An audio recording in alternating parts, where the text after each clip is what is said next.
Gordon was resting in a siding. Sometimes, when he was resting, he would say to himself, "It's really very tiring to be such a large and splendid engine. One does have to keep up appearances so." At that moment, Henry came by. "Peep, peep, peep, peep! Hello, fatface!" whistled Henry. Gordon had not seen Henry for some time. "What a cheek!" he spluttered. "That Henry is getting too big for his wheels. Fancy speaking to me like that. Me!" he went on, letting off steam. "Me, who has never had an accident."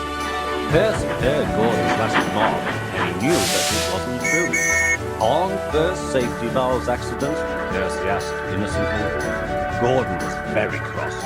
He didn't like being teased, and he knew that Percy was talking about the time when he, Gordon, had pulled the express too fast and had burst a safety valve. "No, indeed. High spirits might happen to any engine," replied Gordon huffily. "But to come off the rails like Henry did when he was pulling the flying kipper, well, I ask you," he went on, "is it right? Is it decent?" A few days later, it was Henry's turn to take the express. Gordon watched him getting ready.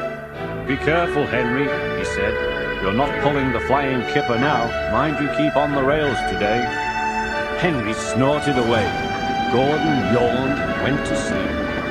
But he didn't sleep for very long. "Wake up, Gordon," said his driver. "A special train is coming in and we're to pull it." "Is it coaches or trucks?" asked Gordon sleepily. "Trucks," said his driver. "Trucks," said Gordon crossly. "Huh!" The men lit Gordon's fire and oiled him ready for the run. He needed to go on the turntable first so that he would be facing the right way. His fire was slow to start and wouldn't burn. They couldn't wait, so Edward was called to help Gordon to the turntable. I won't go, grumbled Gordon. Don't be silly, puffed Edward. At last, Gordon was on the turntable. Edward was uncoupled and he backed away.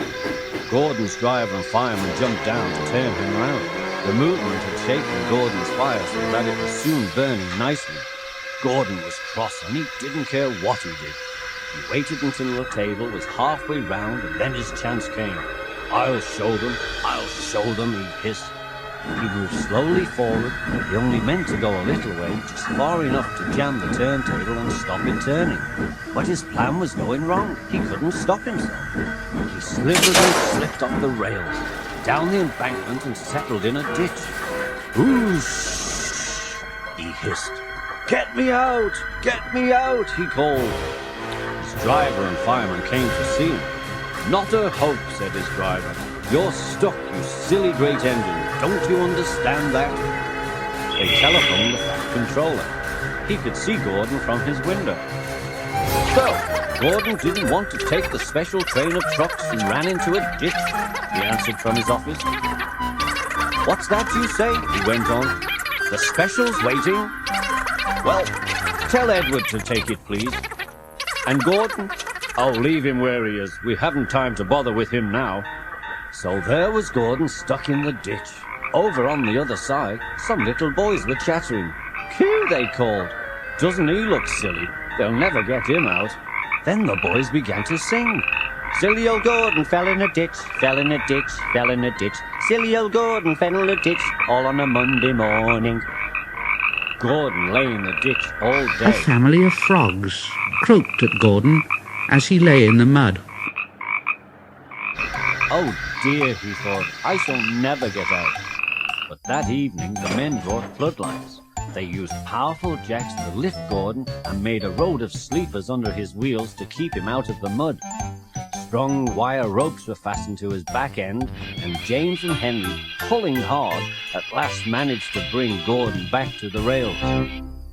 Late that night, Gordon crawled home, a sadder and wiser engine.